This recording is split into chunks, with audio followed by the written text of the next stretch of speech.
We have Carson here, and he wants to go straight to questions. We'll start here on the left side. Hey, Carson, Zach Klein, Channel 2 in Atlanta. With the rules now allowing iPads on the sidelines, how do you think that will help you? Is it too much information overload? What kind of advantages and disadvantages you see where coaches talking to you about this new technology? I actually didn't know that, so that's my first time hearing that. I'm actually super excited about that. That's super cool. I think going back and watching film this past year, I almost wish that we did have iPads on the sideline because there's so many different situations that happen throughout a game. But when situations repeat, a lot of defensive coordinators end up going back to what worked before, and they'll repeat calls. So, being able to see those things and maybe even having like a little I guess you have like one step, or it feels like you might have one step on a defensive coordinator. If you see the look before, if something doesn't go right, they might go back to it, which happened a lot in our games this past year. So I think that'll be super cool to add that and be able to see that. Second row on the right. Carson, Corey LeBounty with WNSP 105.5 in Mobile, Alabama. In 2022, you were a backup in the national championship game, and in 23, of course, you were a 14-game healthy starter. Talk about your progression as a quarterback and being able to stay healthy, how important that is. Yeah, I think when you have such a good offensive line, I think we have a very strong offensive line, one of the best in the country, if not the best, in my opinion. It helps me to be able to stay healthy. But as far as the quarterback goes, I think over the course of last year, if you go look at game 1 and then you go look at game 14, it's not even the same quarterback. And then, making the decision to come back this year, I'm excited to see what the progression from game 15 to whatever X amount of games we might play this year is going to look like. Each game, more confidence gets built, and that repetition continues to happen. You just become more comfortable within your offense and with your teammates and during the game. So very excited to see that progression, continue to unfold. Left side, back row. Dan Peck, ESPN 106.7 in Auburn. A couple of your top targets from last season are in the NFL now, Brock and Ladd, among others. Who do you anticipate stepping up among the wide receivers and tight ends this season? Yeah, I think there's so much depth on our offense and there's so much talent that there's not one or two names that I could really pronounce right now. I'm actually, which makes me excited as a quarterback. I'm very excited to see who those guys are going to be that step up and make those big-time plays and those big-time moments. We have a lot of big games coming up this year, so who's going to step up? Who's going to be that guy? Who's going to be the go-to guy? Or is there one? Is everybody, going to, contribute equally, which is kind of what we saw last year. There's a lot of guys that stepped up in different games and contributed, so super excited for, the depth that we have and all the talent that we have on offense. Front row, right side. Carson, Eric Bailey with the Tulsa World. For Oklahoma's football team and Oklahoma fans, can you describe how tough a road game is in the SEC for Oklahoma? And also, what is the toughest road game you've played in the conference? Yeah, obviously playing on the road in the SEC is very difficult. Every single game is going to be packed out, And, being a top team in the country like we have been these past couple of years, they're going to show up and they're going to give you your best, every time we walk into a stadium, we know that we're going to get their best, and we know that that stadium is going to be packed out. It's going to be loud. It's going to be difficult. There's going to be communication problems, but, you handle that in practice. You practice that, and then once you get in the game, you're comfortable with it.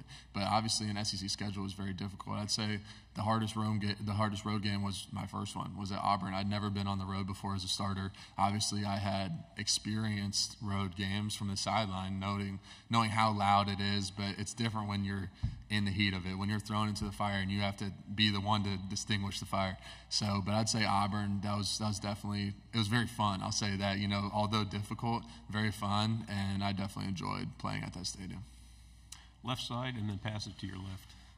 Tyler Shaw with KBTX and College Station. Texas is another team joining the SEC, and they're on your schedule. Just kind of how much are you looking forward to welcoming them to the league? And then in the past, in the Big 12, it was a penalty for horns down. The SEC, that's not the case. Is that kind of popular horns down gesture, something you and your teammates would maybe like to utilize? I think Coach Smart would be upset if we did that. We'll stay away from that one. But no, obviously, we do have them on the schedule. I'm very excited to play at that state. I've never been there before. I never visited, never seen it. So very excited to play them. Obviously, a very talented team, and obviously we have a tough schedule coming up, and we have some big road games against some really talented teams in cool environments. So I'm always excited to go on the road and experience someone else's environment. And yeah, I know we have a good schedule coming up. I'm excited about it.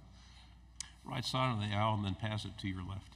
Jeff Howe, Horns 24/7. Carson, apologize for another Texas-related question, but Bill Norton was a teammate of yours for a couple of years at Georgia. Don't know if you still talk to Bill, how well you got to know him while he was at Georgia, but just thoughts on Bill as a person, a player, and what kind of player is Texas getting with Bill Norton?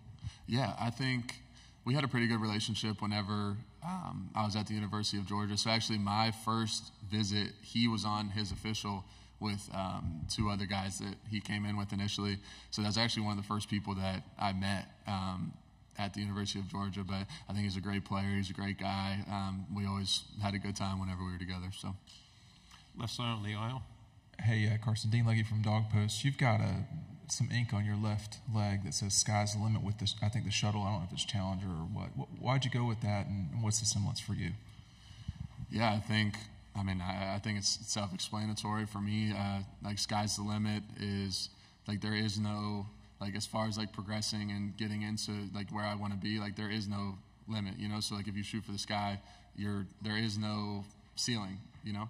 And I feel like that's kind of how I try to approach my game and even myself as a person, is that if I said the sky is the limit, right? I mean, it's kind of self-explanatory. There isn't a limit, you know? It's going to be never-ending progression, and you're just constantly trying to chase that. Third row, right side. Mason Young with the Tulsa World. Carson, now having the experience that you have of being a starter in this league, any advice for other quarterbacks now coming into the SEC for the first time about what it takes to excel as a quarterback in this league?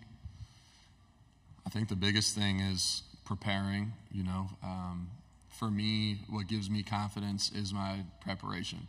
So if I prepare the right way on Monday, Tuesday, Wednesday, Thursday, Friday, and then I'm confident going into the game because I don't have anything to worry about. There's no flaws, there's no this. Like, I might need to look for this look or look for that, but I think having that preparation aspect is going to give you confidence once you go into the game, because it's going to be difficult. Like, it's not going to be easy. No matter what week it is, you're playing a talented opponent with a coach that is going to have his players well prepared for you. They know your tendencies, they know the plays you run, so you got to be prepared for what they're about to bring at you. But yeah, I'd say that preparation is the biggest thing that gives me confidence. On the aisle here, and then pass it back. Hey, Carson. Tony Reese, WTVM, Columbus, Georgia. Can you talk about the type of player Michel Williams is and kind of what he means to the team? Yeah, absolutely. I mean, Michel is truly like one of the most talented, gifted athletes that I've seen come through the University of Georgia, and that's a lot, you know, given the guys that have come before him at his position. But I mean, he's a top dog. You know, he's going to make plays in the backfield. He's going to shed blocks. He's going to be able to pass rush.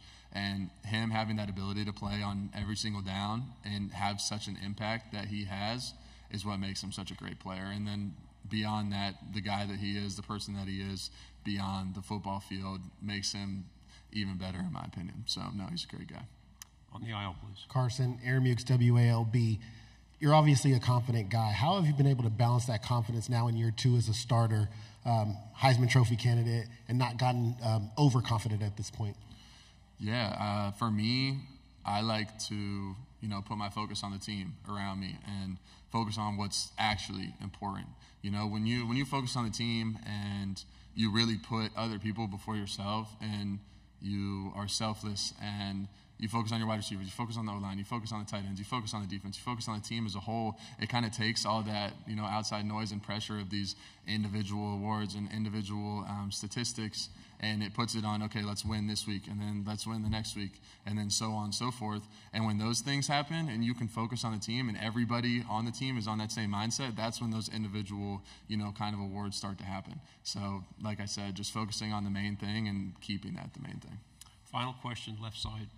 Trevor Denton, Way 31. Carson, Nick Saban was just talking about you on the SEC Network broadcast, saying that he knows you well from when you were committed there. How close were you to joining Alabama, and kind of what's your relationship like with Coach Saban?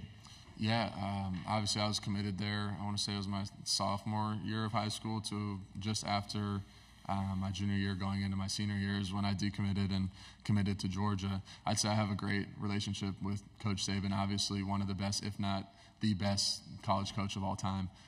You know, his demeanor, the way he approaches the game, his intelligence level towards football, the respect that he demands from his players. I think we had a great relationship. Obviously, I never got to experience him actually being a coach, but from what I've heard and from what I was able to see in building a relationship with him, I mean, he's an amazing coach and an amazing person as well.